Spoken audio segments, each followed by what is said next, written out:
Bonjour à toutes et à tous, bienvenue pour ce troisième Ear Legal chez Philippe & Partners en collaboration avec Groupe Larcier. Nous allons aborder aujourd'hui des questions relatives au, je vous prie de m'excuser, contrôle de l'usage de l'outil informatique par les travailleurs lorsqu'ils se trouvent tout à la fois dans l'entreprise et en dehors de l'entreprise. 4 questions, c'est devenu l'usage pour ces petits déjeuners. 4 questions seront abordées concernant l'utilisation de l'outil informatique. La première de celles-ci va vous mettre face à cette personne effarée face à l'ordinateur. Il s'agit de Bill. Il est propriétaire de sa société informatique, il livre des produits informatiques et en absence du travailleur qui est habituellement chargé de contrôler l'arrivée de messages et de commandes, Bill est surpris parce que parmi les messages relativement classiques de commandes de ces travailleurs, il va trouver celui-ci qui l'est beaucoup moins. Il se dit que effectivement, ça n'a rien de professionnel, que son travailleur est invité à aller consulter de nouvelles vidéos sur le site que visiblement il consulte régulièrement. Et alors Bill est fort inquiet et se demande comment il va réagir face à cette situation. J'imagine que vous aussi, employeur, vous êtes peut-être confronté ou inquiet de l'utilisation que votre personnel pourrait faire de l'outil informatique et que vous vous demandez quel contrôle vous pourriez, le cas échéant, appliquer. Eh bien, c'est à ces questions que l'on va tenter de répondre ce matin. Bill prend la sage décision d'appeler immédiatement son conseil. Vous vous doutez qu'il s'agit évidemment d'un avocat du groupe Philippe & Partners. Cet avocat va immédiatement rassurer Bill en lui expliquant qu'ils se sont vus, il lui rappelle qu'ils se sont vus il y a quelques mois de cela et qu'ils ont ensemble élaboré une police relative à l'utilisation de l'outil informatique par les travailleurs et informer ceux-ci du contrôle qui pourrait être opéré lors de l'utilisation de l'outil informatique. Pourquoi devoir mettre en place ces différentes étapes et cette police informatique? Eh bien parce qu'il y a à la base un principe fondamental qui est un droit fondamental qui est celui de la protection de la vie privée, y compris de la vie privée du travailleur lorsqu'il se trouve sur son lieu de travail. C'est ce principe fondamental qui se décline en 3 finalités, en 3 principes, celui de légalité, de finalité et de proportionnalité, qui sont vraiment les 3 éléments fondateurs de ce droit à la protection de la vie privée du travailleur. En ce qui concerne la légalité, premier de ces principes, on le retrouve dans le cadre du contrôle que peut envisager d'exercer l'employeur. On le retrouve, ce principe de légalité, via la Convention collective de travail numéro 81 du 26 avril 2002, qui est citée en bas du slide qui est ici. Elle est relative, cette Convention collective de travail, à la protection de la vie privée du travailleur sur son lieu de travail, à l'égard du contrôle que peut opérer l'employeur vis-à-vis des données de communication électronique en réseau. Pour la légalité, nous sommes donc bons, nous avons cette CCT qui a été adoptée, mais qu'il va falloir alors respecter. Deuxième élément, deuxième principe, les finalités. Il va falloir définir au sein de l'entreprise, et c'est ça, cette police informatique dont je vous ai parlé il y a un instant, il va falloir définir pour quel motif on va pouvoir procéder à un contrôle. La Convention collective numéro 81 définit ceci, la prévention d'actes illicites ou diffamatoires, ou encore l'incitation à la haine, à la violence, etc.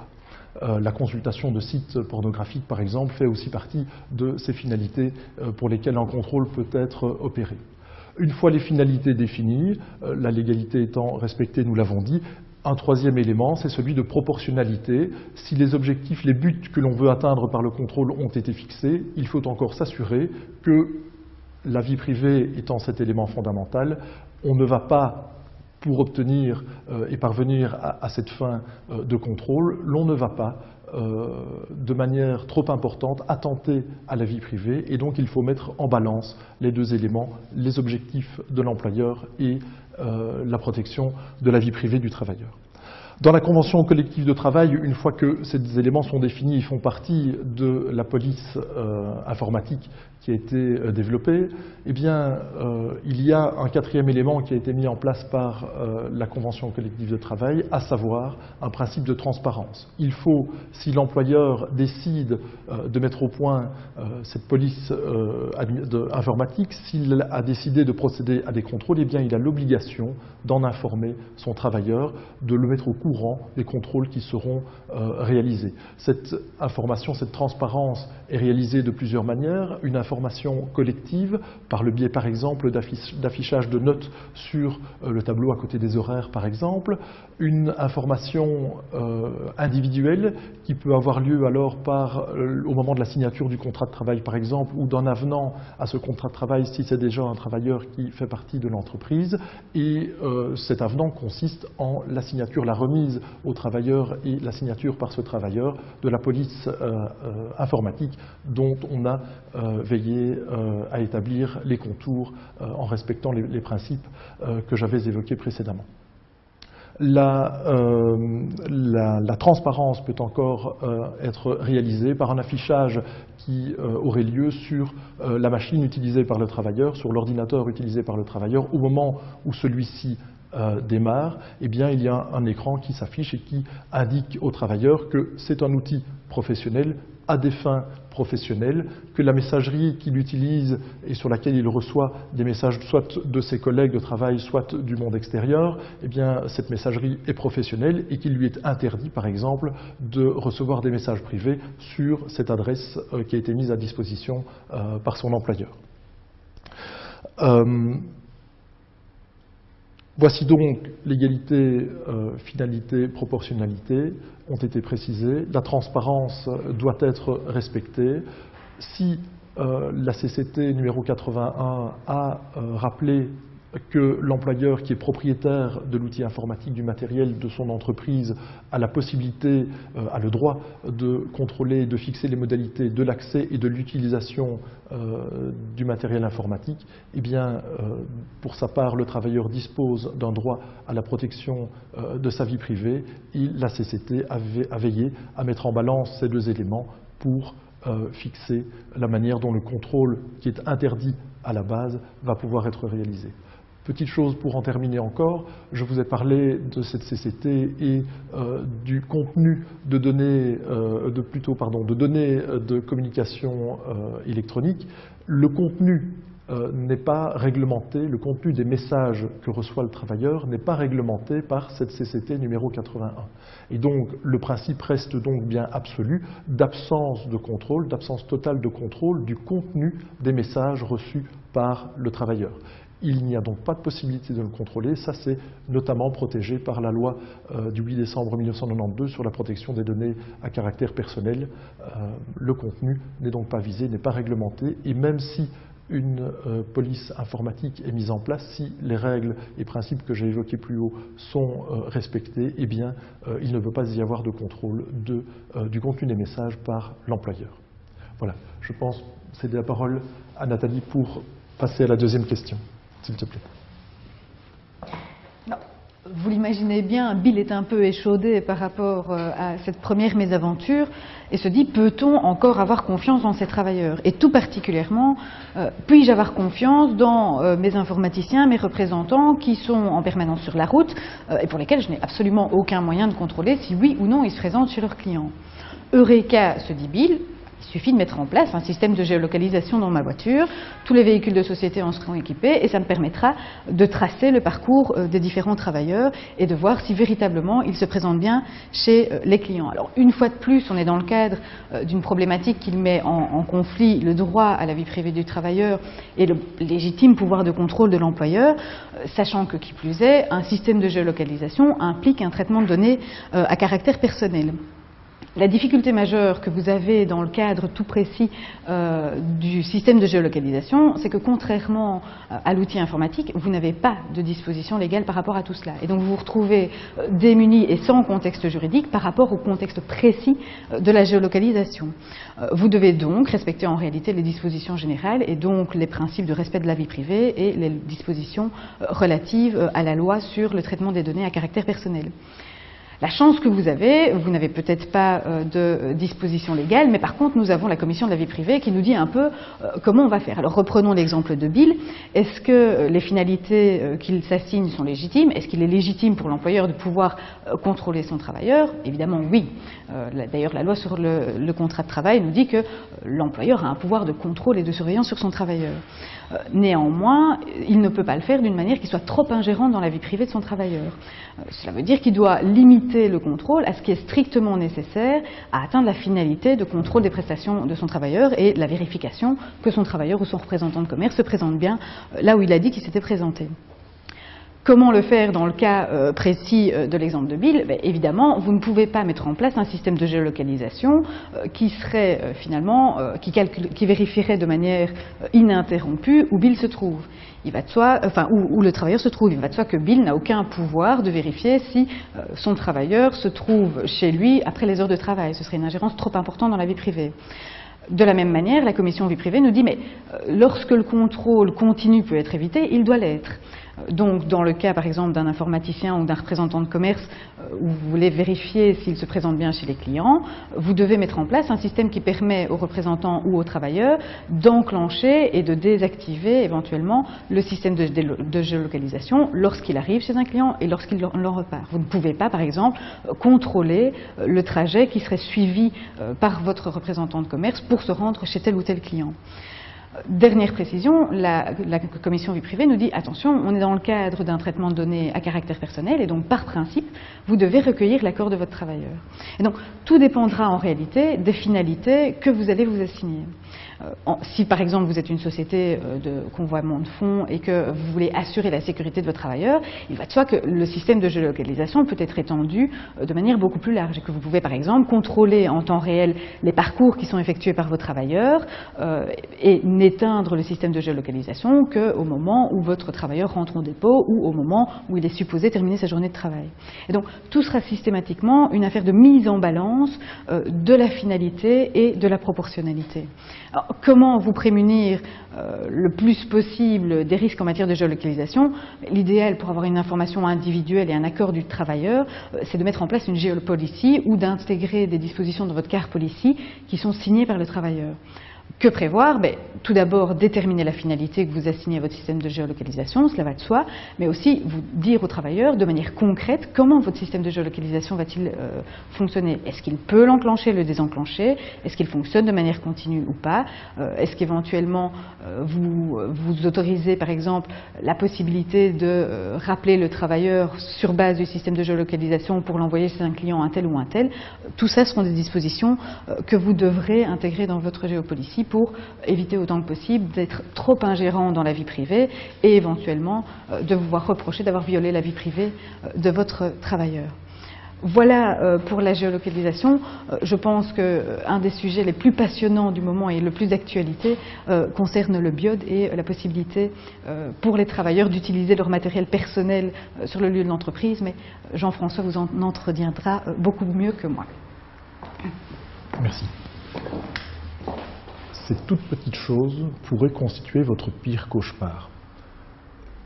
Ce smartphone, j'imagine que vous, vos travailleurs en disposent, et j'imagine également que des travailleurs informatiques chargés du développement, par exemple, de sites internet, etc., préféreraient utiliser leur matériel peut-être plus up-to-date que celui de l'entreprise et que l'employeur lui-même pourrait trouver intérêt à ce que à ne pas devoir investir particulièrement, à ne pas renouveler la totalité de son parc informatique et se dire que c'est une bonne chose que son travailleur apporte son propre outil de travail, utilise son smartphone pour recevoir des messages en dehors des heures de travail et soit donc toujours sur le vif et toujours occupé à répondre aux interpellations de ses clients ou de ses collègues.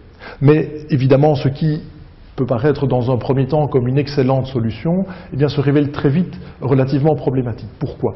Pensons à quelques cas qui pourraient arriver, notamment eh bien, la destruction du matériel, ce qui signifie la perte énorme d'heures de travail qui ont été évidemment financées par l'employeur, et donc tout de suite on voit la balance qui peut être faite entre l'économie dans un premier temps d'un outil informatique et l'utilisation qui en est faite par le travailleur et la perte, le vol de ces informations. La protection contre le virus ou contre le hacking sera probablement beaucoup plus difficile lorsqu'il s'agit de l'outil du travailleur plutôt que celui de l'entreprise, puisqu'on n'a pas pu définir une politique visant à organiser cette protection des ordinateurs et du matériel contre les virus. Tout cela, évidemment, doit être mis en balance et doit être réfléchi. Si, et les études le montrent, il est intéressant, malgré tout, que le travailleur ait recours à son propre matériel pour réaliser son travail, parce qu'il se sent plus investi dans le métier qu'il exerce, et je vous l'ai dit, il est notamment plus disponible pour recevoir des messages en dehors des heures normales de travail. Eh bien, cette utilisation du matériel informatique du travailleur doit être accompagnée de mesures pour les encadrer et fixer des limites à cela. C'est nouveau, Nathalie vous le disait en présentation, la législation ne vise pas encore spécifiquement cette situation de l'utilisation du matériel informatique du travailleur, et la jurisprudence n'a pas encore eu non plus à se pencher. Donc on est évidemment sur un principe de précaution et de mettre en place un maximum de barrières et de limites pour éviter des débordements. Ces barrières et ces limites, eh bien, elles vont consister dans la police informatique dont je vous parlais lors de la première question et qui sert à mettre en place un contrôle par l'employeur. La barrière va être notamment de rappeler le principe de propriété des données à l'employeur, pour l'employeur, même si elle se trouve sur du matériel du travailleur. Autre élément, sensibilisation du travailleur au risque accru de vol ou de perte des données.